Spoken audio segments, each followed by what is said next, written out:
لا حول ولا قوة إلا بالله العلي العظيم. أعوذ بالله من الشيطان الرجيم. بسم الله الرحمن الرحيم. الحمد لله رب العالمين والصلاة والسلام على أشرف الأنبياء والمرسلين سيدنا ونبينا وشفيع ذنوبنا وطبيب نفوسنا مولانا مولا الكونين امام المشرقین والمغربین جد الحسن والحسین حبیب الہ العالمین ابی القاسم محمد وعلی بیتہ الطیبین الطاہرین المعصومین المظلومین المنتخبین المنتجبین. اما بعد فقد قال اللہ تبارک و تعالی فی القرآن الکریم وهو اصدق القائلین وقولہ الحق. بسم اللہ الرحمن الرحیم. یا ایہا الذین آمنوا کتب علیکم الصیام کما کتب علی الذین من قبلکم لعلکم تتقون. محترم ناظرین اکرام، سامعین اکرام، قرآن کریم کی یہ مشہور و معروف آیہ مبارکہ ہے جس کا تعلق روزے کے سلسلے سے ہے، کہ جس کے اندر خداوند عالم ارشاد یہ فرما رہا ہے یا ایھا الذین آمنوا کتب علیکم الصیام کما کتب علی الذین من قبلکم لعلکم تتقون. یہ آیہ مبارکہ سورہ بقرہ کی ہے، جس میں خداوند عالم ارشاد یہ فرما رہا ہے اے ایمان والو، ہم نے تمہارے اوپر روزے کو لکھ دیا ہے، اور یہ روزہ ہم نے تمہارے اوپر ایسے ہی لکھا ہے جیسے تم سے پہلے کی امتوں کے اوپر بھی روزہ تھا. ہم نے یہ روزہ اس لیے تمہارے اوپر لکھا ہے تاکہ معلوم یہ ہو کہ تم لوگوں میں صاحبان تقویٰ کون ہے، متقی کون ہے. ہماری گفتگو جو ہو رہی ہے وہ مسائل شرعیہ پر ہو رہی ہے اور پیغام قرآن کے سلسلے سے ہو رہی ہے. دونوں چیزیں اہم ترین ہیں. اگر قرآن کو سمجھ لیا کسی حد تک، حق قرآن تو ادا نہیں ہو سکتا، لیکن بہرحال جس حد تک بھی اگر ہم نے قرآن کو سمجھ لیا تو اس کے اوپر عمل کرنا یا پھر ان آیات پر عمل کرنے میں آسانی فراہم ہوگی، اور پھر ایک لطف ہوگا کہ ہم نے قرآن کو کسی حد تک سمجھا دیا. دوسری یہ چیز ہے مسائل شرعیہ. ظاہر سی بات ہے علم کے ساتھ اگر عمل کیا جائے تو اس عمل کی کیفیت اور ہوتی ہے، اور بغیر علم کے اگر عمل کیا جائے تو اس عمل کی حیثیت کچھ اور ہوتی ہے. ہماری کل تک کی جو گفتگو تھی وہ نیت کے سلسلے سے تھی. آج جو گفتگو ہے وہ کن چیزوں سے روزہ باطل ہو جاتا ہے، جنہیں مبطلات صوم کہا جاتا ہے. جن چیزوں سے روزہ باطل ہوتا ہے وہ 9 چیزیں ہیں. ان میں سب سے پہلی چیز ہے کھانے اور پینے کی بات. کچھ چیزوں کا تعلق معذوری سے ہوتا ہے اور کچھ چیزوں کا تعلق اختیار سے ہوتا ہے.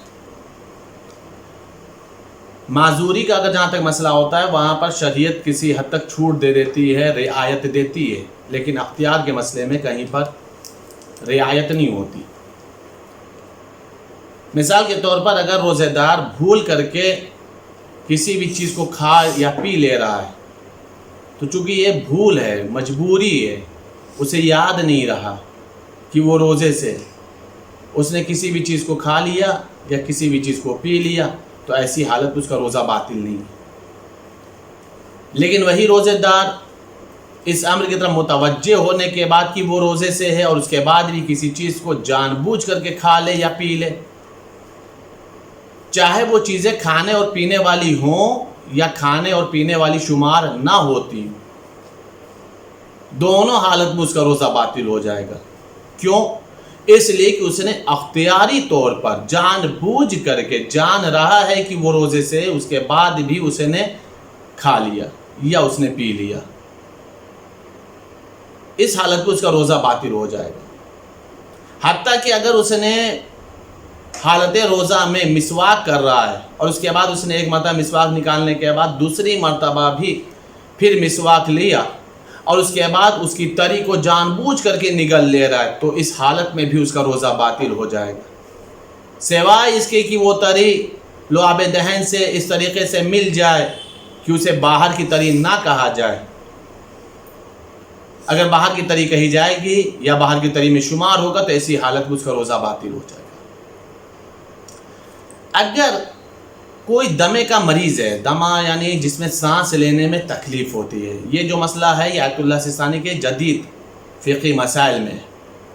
اگر کوئی انسان دمے کا مریض ہے اور وہ اس سانس لینے والا جو آلہ ہے جسے انہیلر کہا جاتا ہے، اگر اسے وہ استعمال کر رہا ہے حالت روزہ میں، اگر اس آلے کی، اس انہیلر کی چیز اگر صرف اور صرف سانس کی نلی میں جا رہا ہے تو اس کا روزہ باطل نہیں ہے، لیکن اگر وہ خوراک کی نلی میں جا رہا ہے تو ایسی حالت میں اس کا روزہ باطل ہو جائے گا۔ اگر کسی مریض کو حالت روزہ میں مجبوری یا غیر مجبوری، یہ بھی مسئلہ جو ہے آیت اللہ سستانی کے جدید فقہی مسائل میں ہے، مجبوری یا غیر مجبوری، کوئی مریض ہے روزہ سے ہے، دونوں کیفیت ہو سکتی یا مجبوری ہو سکتی یا غیر مجبوری، اس کو رگوں کے ذریعے سے غذا فراہم کی جائے تو ایسی حالت میں اس کا روزہ باطل نہیں ہوتا ہے۔ اگر معمولی نقاہت ہے، یعنی اتنی نقاہت ہے کہ اس نقاہت کے اوپر توجہ نہ دی جائے، اگر معمولی نقاہت ہے تو ایسی حالت میں روزہ معاف نہیں ہے، لیکن اگر واقعاً نقاہت اس قدر ہے کہ جس کا برداشت کرنا ناممکن ہو، تحمل کے قابل نہ ہو، تو ایسی حالت میں اس کے اوپر روزہ معاف ہے۔ اب اس کی حالت میں اس کو کرنا کیا ہوگا یہ بعد میں انشاءاللہ تعالی گفتگو ہوگی۔ حالت روزہ میں بے حس کرنے والا انجیکشن، یعنی جو اعضائے جسم کو سن کر دیتا ہے، حالت روزہ میں ان انجیکشن کو لگوانے میں کوئی قباحت نہیں ہے، ان انجیکشنوں کا استعمال کیا جا سکتا ہے، لیکن بہرحال حتی المقدور ان انجیکشنوں سے انسان کو بچنا چاہیے جو دوا اور غذا کی جگہ پر استعمال ہوتا ہے، یعنی جس کی ضرورت نہیں ہے اور انسان ان انجیکشنوں کو لگوانا چاہ رہا ہے تو اس کے انسان کو بچنے کی ضرورت ہے۔ اگر کسی انسان کے دانت میں کوئی شے پھنس گئی، کوئی شے ہے ریق میں، کھانے والی غذا ہے، تو اس کو نکالنا ضروری ہے۔ اگر اس نے اس دانت میں پھنسی ہوئی غذا کو، دانت میں پھنسی ہوئی شے کو جان بوجھ کر کے حالت روزہ میں نگل لیا تو ایسی حالت میں بھی اس کا روزہ باطل ہو جائے گا۔ حالت روزہ میں دانت میں خلال کرنا یا دانت کی یہ کہا جائے کہ صفائی کرنا ضروری نہیں ہے، لیکن اگر کسی انسان کو اس بات کا یقین ہو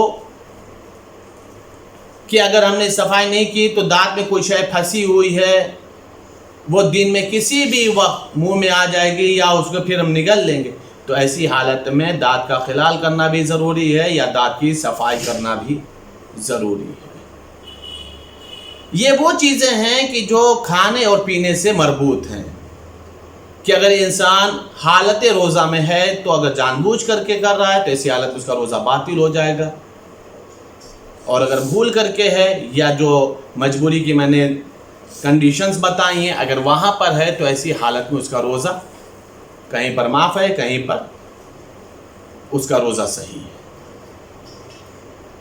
اب عزیزان گرامی، یہ روزے کے وہ مسائل ہیں کہ جہاں پر روزہ باطل ہونے کا امکانات ہیں، جس سے روزہ باطل ہو جاتا ہے۔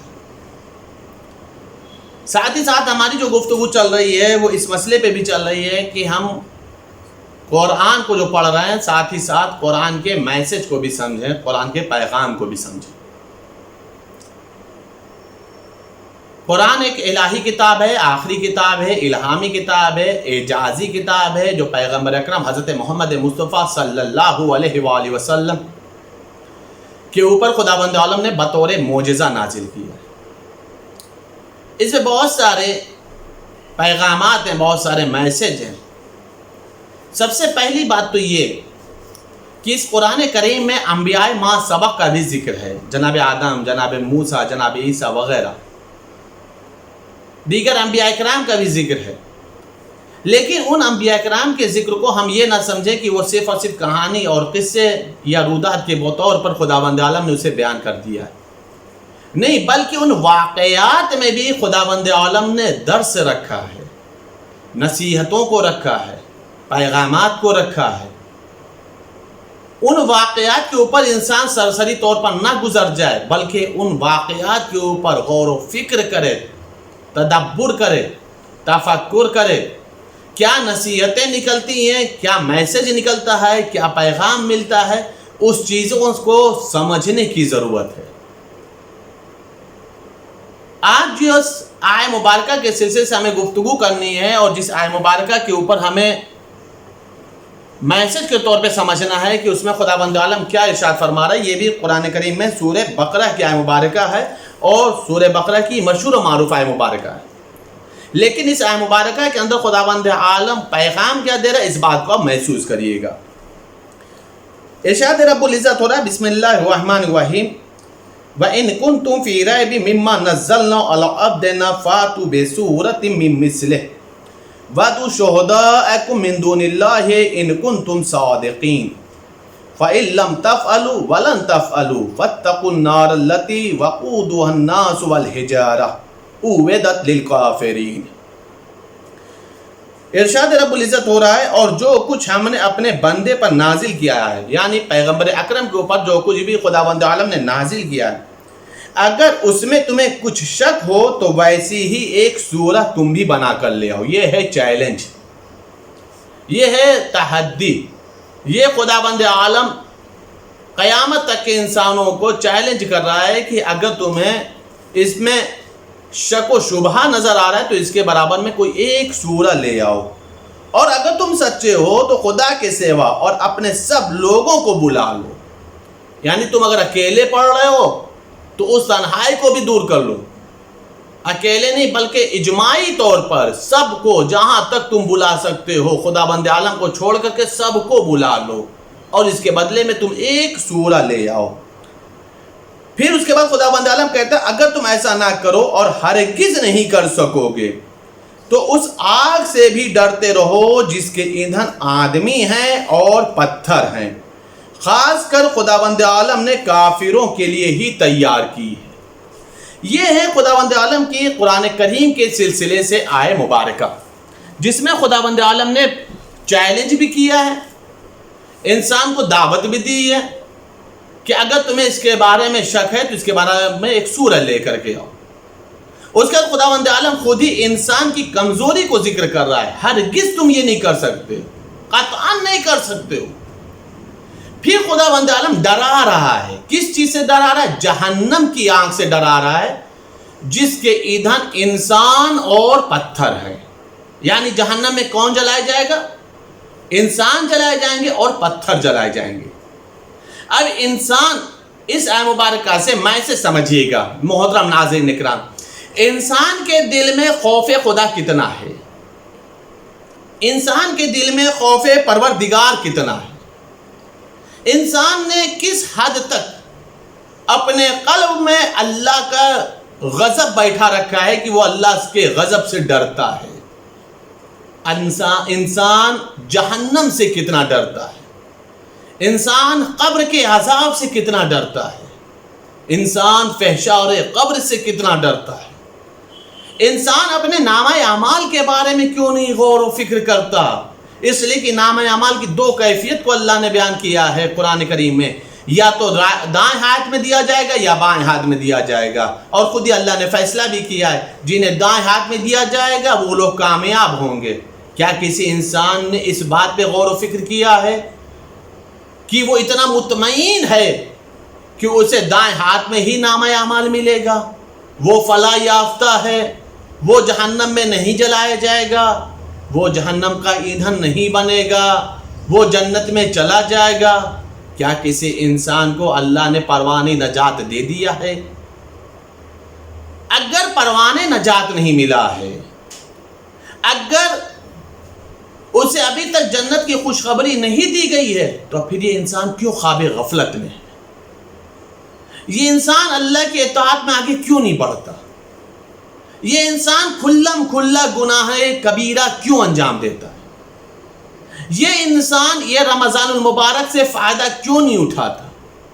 یہ انسان اس رمضان المبارک میں اپنے لیے مغفرت کی دعا کیوں نہیں کرتا؟ یہ حضرت انسان اس رمضان المبارک میں اللہ سے توفیق کیوں نہیں طلب کرتا کہ میرے معبود جو گزشتہ گناہ ہے معاف کر دے، آئندہ کے لیے میں عہد کرتا ہوں میں گناہ نہیں کروں گا؟ یہ انسان جو 11 مہینے تک قرآن کریم کو الماری کی زینت بنا کر کے رکھتا ہے، آخر کیوں اسے اپنے قلب کی زینت کیوں نہیں بناتا؟ اسے اپنے عمل کی زینت کیوں نہیں بناتا؟ اس قرآن کے سائے میں اپنی زندگی کیوں نہیں گزارتا؟ عزیزان گرامی، ابھی تک انسان خواب غفلت میں پڑا ہے۔ خود مولا متقیان نے ایک جملہ ارشاد فرمایا نہج البلاغہ کے اندر، مولا ارشاد فرمایا ابھی تک انسان سو رہا ہے، جب انسان مرے گا تب جا کے بیدار ہوگا۔ یہ انسان سو رہا ہے، یہ سونے کی علامت ہے، یہ غفلت سونے کی علامت ہے، یہ ہوشیار نہ ہونا، یہ بیدار نہ ہونا، یہ اطاعت الہی میں اپنے آپ کو مشغول نہ کرنا، یہ سونے اور غفلت کی نشانی ہے۔ اگر انسان بیدار ہوگا، اگر انسان جاگتا ہوگا، اگر انسان کے دل میں خوف پروردگار ہوگا، اگر انسان کی نگاہوں کے سامنے جنت اور جہنم کی دونوں تصویریں سامنے ہوں گی، تو پھر وہ انسان اطاعت پروردگار سے گریز نہیں کرے گا، نافرمانی پروردگار کی طرف قدم کو آگے نہیں بڑھائے گا۔ اسی آیہ مبارکہ کے ذیل میں احتجاج طبرسی میں مولا متقیان حضرت علی ابن ابی طالب علیہ السلام سے منقول ایک روایت ہے جسے علامہ طبرسی نے لکھا ہے۔ کہتے ہیں کہ مولا متقیان فرماتے ہیں کہ ہم اور پیغمبر اکرم حضرت محمد مصطفیٰ صلی اللہ علیہ وآلہ وسلم ایک راستے سے گزر رہے تھے، کچھ دور چلے تھے کہ سامنے سے ایک پہاڑ دکھائی دیا، جو پہاڑ کے قریب سے ہم لوگ گزرے تو کیا دیکھا؟ پہاڑ رو رہا ہے۔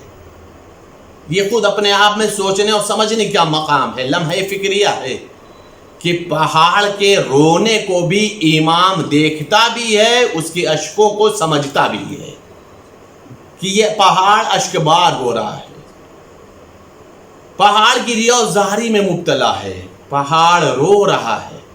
پہاڑ پتھر کا ہوتا ہے، پتھر کی آنکھوں میں اشک ہے، پتھر گریہ کر رہا ہے، پتھر آنسو بہا رہا ہے۔ مولا فرماتے کہ رسالت مآب کے بڑھتے ہوئے قدم رک گئے، اس پہاڑ کو مخاطب کر کے فرمایا تو رو کیوں رہا ہے؟ اسے تو کہتے ہیں رہبر، اسی کو کہتے ہیں رہبر، جو انسانوں کے بھی گریوں کو محسوس کرتا ہے اور ہر مخلوق پروردگار کے تکلیفوں کو دیکھتا ہے تو آگے نہیں بڑھ جاتا، بلکہ اس کی تکلیفوں کو دور کرنے کے لیے وہیں پر رک جاتا ہے۔ پیغمبر نے فرمایا تو رو کیوں رہا ہے؟ کہا یا رسول اللہ میں اس وقت سے رو رہا ہوں جب ادھر سے عیسیٰ پیغمبر کا گزر ہوا تھا۔ کہا عیسیٰ پیغمبر کا گزر ہوا تو کیوں تو رو رہا ہے؟ کہا یا رسول اللہ عیسیٰ پیغمبر اپنے صحابیوں سے کہہ رہے تھے کہ جہنم سے ڈرو، اس لیے کہ اس جہنم کے ایندھن انسان اور پتھر ہیں۔ جب سے میں نے عیسیٰ پیغمبر کی یہ گفتگو کو سنا ہے تب سے میں آنسو بہا رہا ہوں، کہیں ایسا نہ ہو جہنم میں ہی وہ پتھر بن جاؤں جسے ایندھن کے طور پر خداوند عالم جلائے، جسے خداوند عالم ایندھن کے طور پر استعمال کرے۔ عزیزان گرامی، رسول خدا نے فرمایا تو اشک بار نہ ہو، تجھے نہیں جلایا جائے گا، جو جہنم میں جلایا جائے گا اس پتھر کو گندھک کہا جاتا ہے۔ لیکن عزیزان گرامی، میسج آف قرآن یہ ہے، قرآن کا پیغام یہاں پر یہ ملتا ہے کہ پتھر نے عیسیٰ پیغمبر کی گفتگو سنی تھی. عیسیٰ پیغمبر نے یہ نہیں کہا تھا تو ہی جلایا جائے گا. عیسیٰ پیغمبر نے صرف ایک بات بتائی تھی کہ پتھر اور انسان جہنم میں جلائے جائیں گے.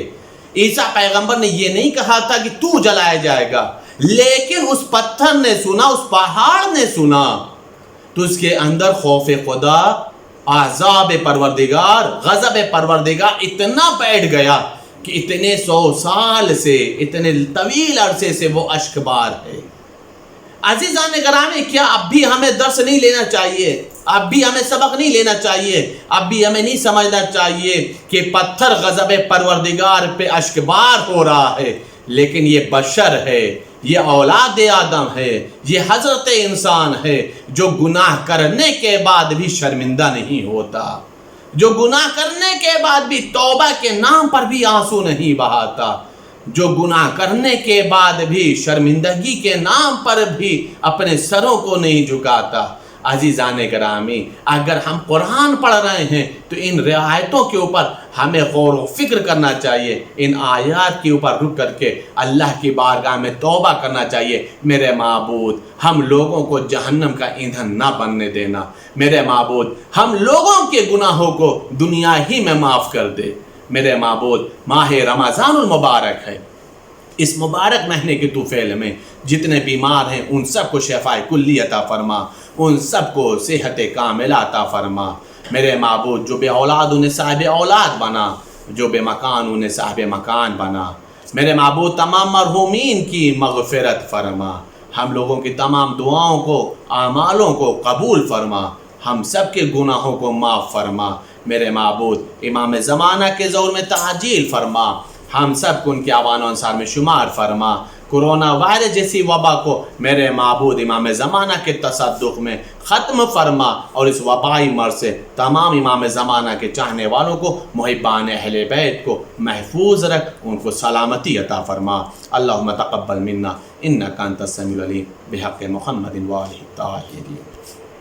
بسم اللہ الرحمن الرحیم.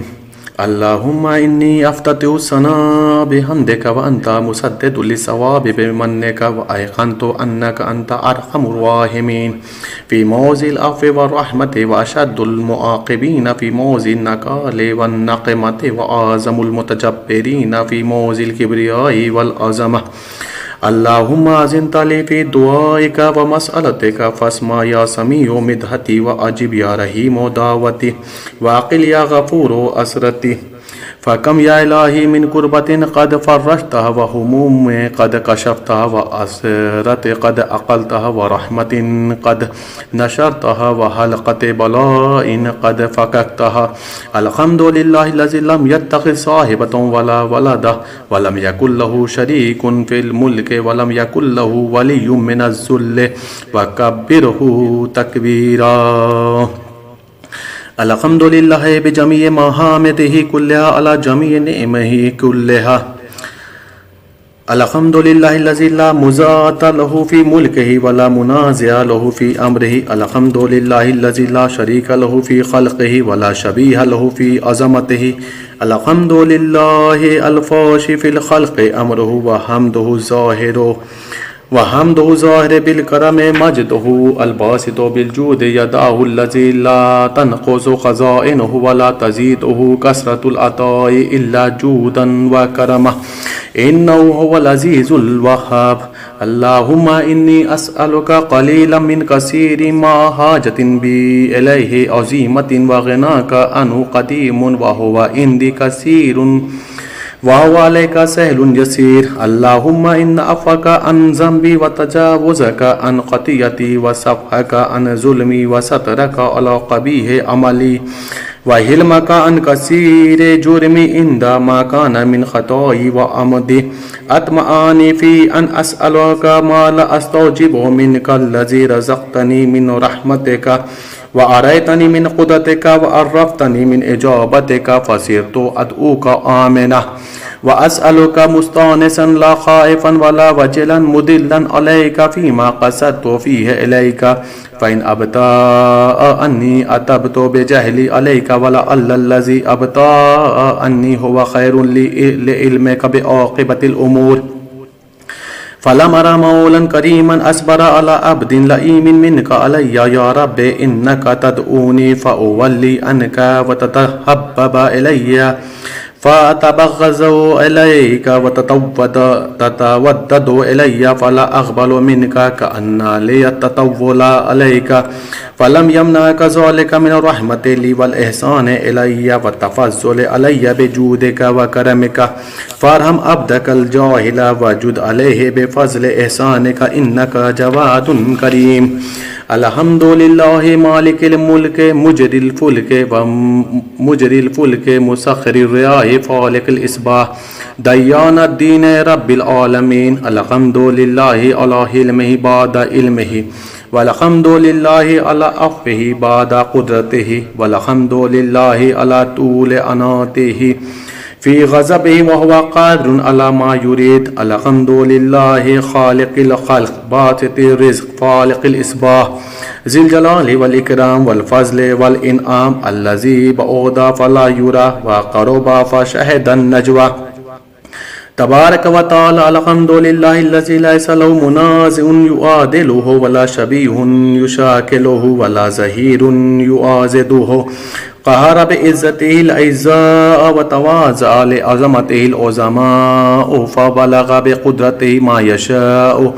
الحمد لله الذي يجيبني حين أناديه ويستر علي كل عورة وأنا آسيه ويعظم النعمة علي فلا أجازيه فكم من موهبة هنيئة قد أعطاني وعزيمة مخوفة قد كفاني وبهجة مونقة قد أراني فأثنى عليه حامدا وأذكره مسبحا. الحمد لله الذي لا يهتك حجابه ولا يغلق بابه ولا يرد سائله ولا يخيب عامله.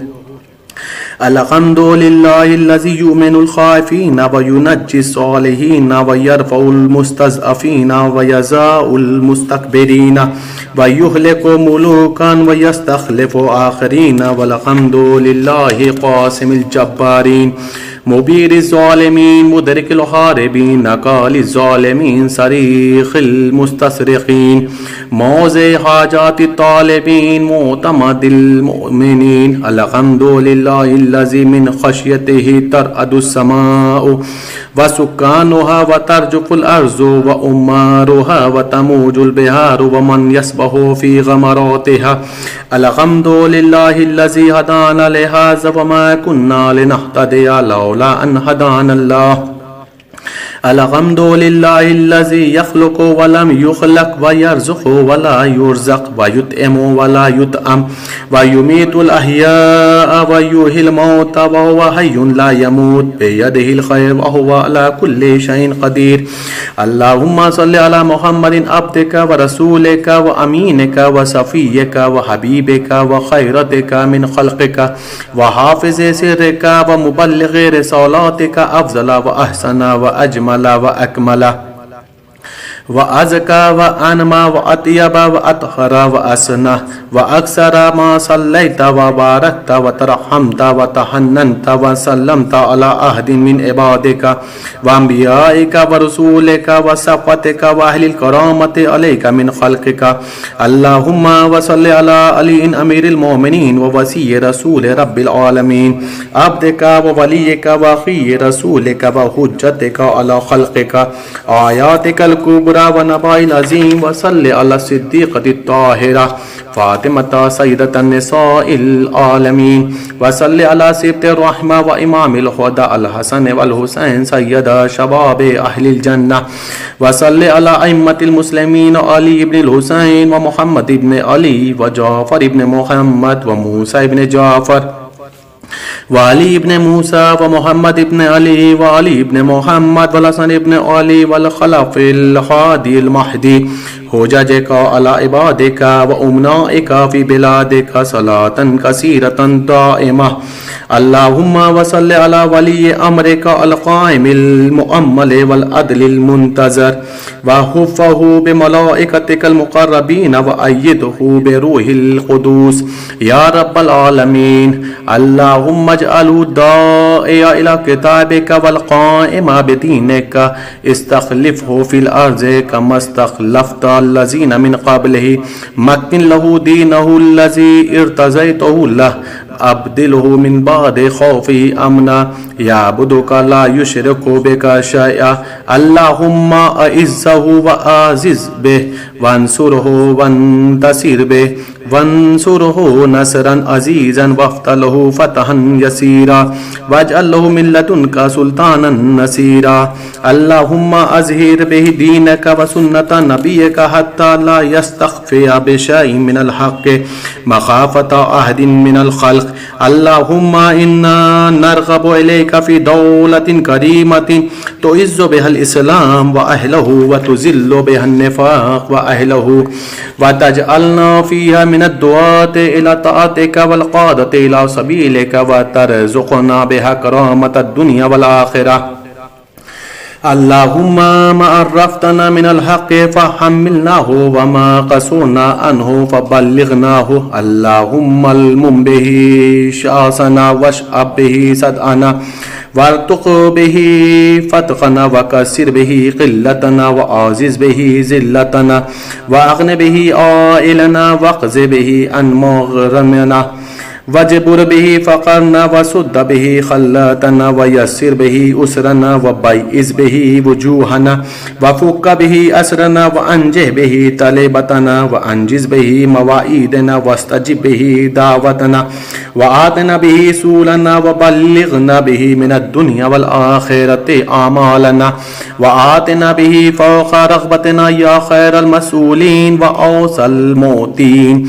اشف به صدورنا وأذهب به غيظ قلوبنا واهدنا به لما اختلف فيه من الحق بإذنك إنك تهدي من تشاء إلى صراط مستقيم. وانصرنا به على عدوك وعدونا إله الحق آمين. اللهم إنا نشكو إليك فقد نبينا صلواتك عليه وآله وغيبة ولينا وكثرة عدونا وقلة عددنا وشدة الفتن بنا وتظاهر الزمان علينا فصل على محمد وآله وإن على ذلك بفتح منك تؤجله وبزور تكشفه ونصر تعزه وسلطان حق تظهره ورحمة منك تجللناها وعافية منك تلبسونها برحمتك يا أرحم الراحمين. اللهم صل على